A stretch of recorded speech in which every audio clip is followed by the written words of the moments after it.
All right, ready.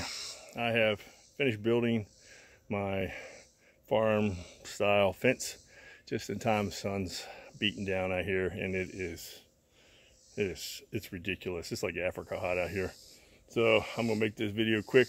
Again, these videos, kind of my projects around the house, are really just for me. So if anyone's watching, you know, it's boring, but like I said, I just like to see the progress. So I'm gonna flip around. I'm gonna touch on a couple little points if you are interested in building, working with like pressure treated wood or certain types of pressure treated wood. So I'm gonna give you a couple little pointers as I'm going along. So I'm gonna flip it around.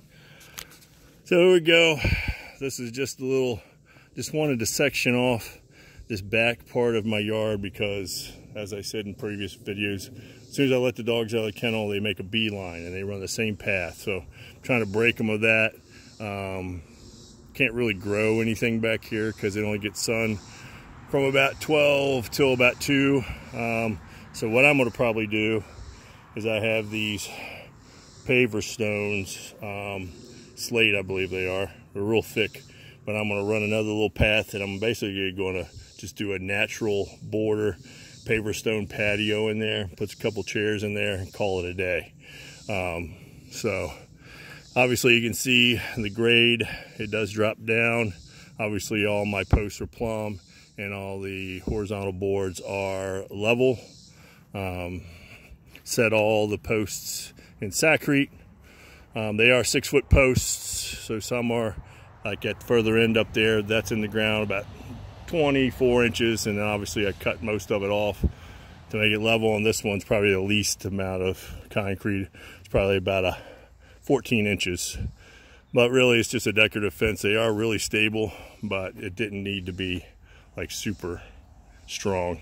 But anyway, these planks are just cosmetic planks.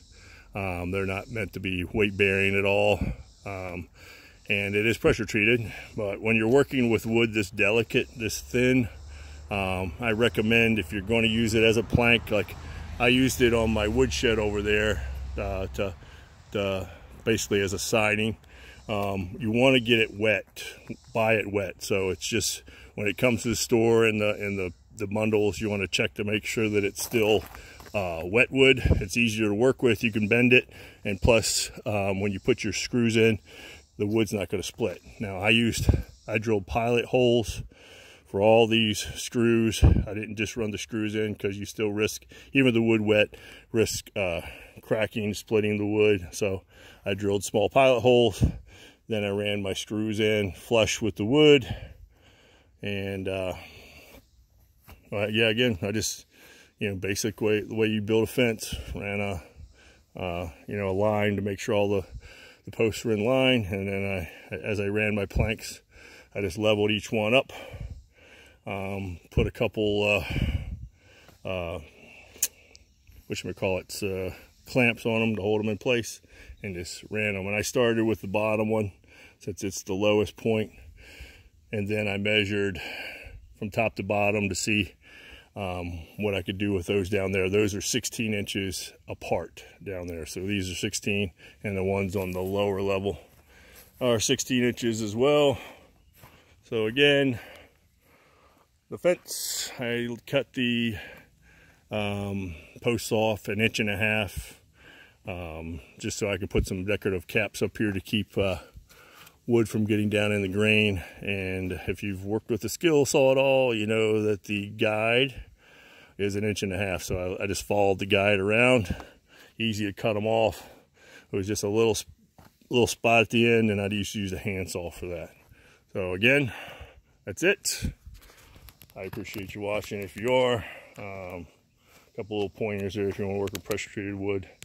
I'm a bit of a perfectionist. Probably took me twice as long as it needed to, but I want it to last forever. So anyway, going to put caps on it. I'm going to paint it. I got this outdoor thick black fence paint, and I'm going to paint it, and we'll be done then.